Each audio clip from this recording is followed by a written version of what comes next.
જય માતા ખેડૂત મિત્રો, આજે તારીખ 2 ડિસેમ્બર 2024 ને આજની સવારની હવામાન અપડેટની અંદર માહિતી મેળવીએ તો ગુજરાતની અંદર હવે કડકડતી ઠંડીનો રાઉન્ડ જોવા મળશે. સાથે દિવસનું અને રાતનું તાપમાન કેવું જોવા મળશે?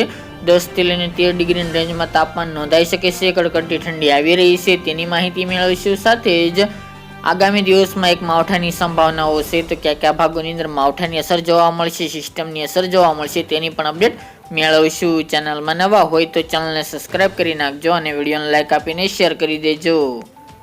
તો મિત્રો, ખાસ કરીને ઠંડી માટે તૈયાર રહેજો, કારણ કે 7 તારીખ બાદ એક વેસ્ટર્ન ડિસ્ટર્બન્સ બહોળું આવવાનું છે, જેના કારણે ગુજરાતમાં કડકડતી ઠંડીનો રાઉન્ડ આવી રહ્યો છે, જેમાં અમુક ભાગોની અંદર 10 ડિગ્રી સુધી નીચું તાપમાન રાત્રિનું જોવા મળશે તેવું પણ અનુમાન દેખાઈ રહ્યું છે. જેમની અંદર વાત કરવામાં આવે તો western disturbance back to back પસાર થશે, મજબૂત આવવાના છે, જેના કારણે 6 અથવા તો 7 તારીખથી ગુજરાતના મોટાભાગના ભાગોની અંદર તાપમાન એકાએક નીચું આવી શકે છે. ઉત્તર ગુજરાતની વાત કરીએ તો સાબરકાંઠા, બનાસકાંઠા, થરાદ, વાવ, ધાનેરા છે, પાલનપુર, ડીસા, મહેસાણા, ખેડા, ડીસા છે, વડાલી છે, રાધનપુર છે, વિસનગર, ખેડબ્રહ્મા એ તમામ ભાગોની અંદર તાપમાનનો પારો 10 થી લઈને 12ની રેન્જ સુધી પહોંચે તેવી સંભાવના રહેલી છે.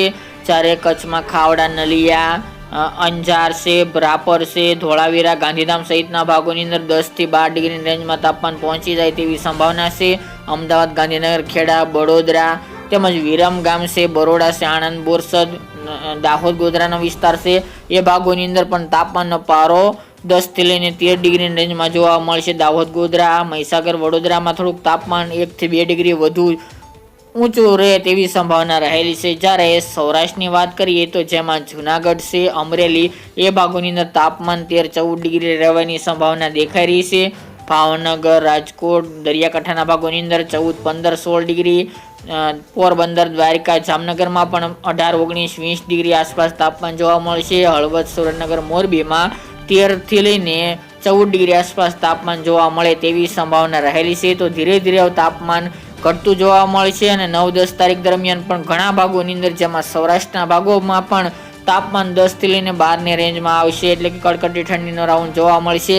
અને ઉત્તર ગુજરાતની અંદર અંબાજી, આબુ જેવા ભાગોની અંદર માઇનસ સિંગલ ડિજિટમાં આંકડો ઉત્તર ગુજરાતના ભાગોની અંદર પહોંચે તેવી સંભાવના રહેલી છે. આ સિવાય કચ્છ અને રાપર સહિતના ભાગોની અંદર પણ તાપમાનનો પારો સિંગલ ડિજિટમાં જોવા મળશે, જેની તમામે ખેડૂત ભાઈ નોંધ લેવી. અમદાવાદ, ગાંધીનગર, ખેડામાં પણ 10 ડિગ્રી તાપમાન 9-10 તારીખ દરમિયાન નોંધાઈ શકે છે. વેસ્ટર્ન ડિસ્ટર્બન્સ બહોળું આવવાનું છે, જેના કારણે ખાસ કરીને ઉત્તરના વિસ્તારોમાં ભારે હિમવર્ષા થશે. સાથે જ એક અફઘાનિસ્તાન ઉપર અપર એર સાયક્લોનિક સર્ક્યુલેશન બંધાશે, જેના કારણે ગુજરાતમાં તેની અસર જોવા મળશે. ગુજરાતમાં કડકડતી ઠંડીનો રાઉન્ડ જોવા મળે તેવું અનુમાન રહેલું છે. તો ગુજરાતના ખેડૂતવાસીઓ તૈયાર રહેજો.